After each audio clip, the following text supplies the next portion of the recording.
కాలానికి ఒక ఆయన కనపడతాడు, అబ్రహాం. నిజంగా నేను ఎంత మంచోడు అంటే, దేవుడి కోసం కుటుంబాన్ని విడిచేశాడు, దేవుడి కోసం స్వగ్రామాన్ని విడిచిపెట్టేశాడు. దేవుడు రానాయన అనగానే వెంటనే దేవుడి మాట కోసం బయలుదేరిపోయిన భక్తుడిని నమ్మాడు. దేవుడిని నమ్మాడు, దేవుడు కూడా అబ్రహాముని నమ్మాడు.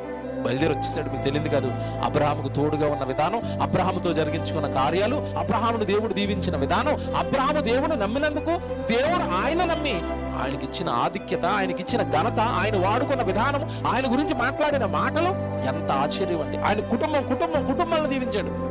నిజంగా బైబిల్లో దేవుడు మాట్లాడుతూ అంటాడు అనేక సార్లు, నేను అబ్రహాము దేవుడను, ఇస్సాకు దేవుడను, యాకోబు దేవుడను. వాళ్ళు ముగ్గురు పేర్లు ఎత్తుతాడు. ఆయన గురించి పరిచయం చేసుకోవడానికి వీళ్ళ పేర్లు ఎత్తుతాడండి. నేను అబ్రహాము దేవుడిని, నేను ఇస్సాకు దేవుడిని, నేను యాకోబు దేవుడిని. ఏంట ఘనత ఏంటి అసలు మేము దేవుడు నమ్ముకున్నామని చెప్పాలి, కానీ మనుషుల పేరైతే నేను వాళ్ళ దేవుడు అని చెప్తాడు. అంత ఘనత అబ్రహాంకి ఇచ్చాడు దేవుడు. అది ఆధిక్యత, అది అబ్రహాంకి ఇచ్చిన ఆధిక్యత.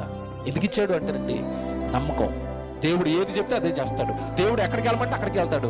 దేవుడు వద్దన్నది మానేస్తాడు, చేయమన్నది చేస్తాడు.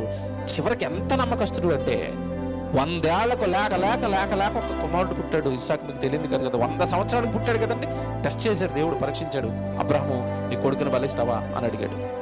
ఈ రోజు దేవుడు పిల్లల్ని దేవుడి కొరకు పెంచమంటేనే పెంచడం. మనం ఎక్కడ పుట్టినగా ఒక గానపడిని దేవుడి కోసం నరికేయడానికి, బలేయడానికి కొండ మీదకే ఇస్సాకుని తీసుకుని ఎక్కిపోయిన అబ్రహాం ఎక్కడ?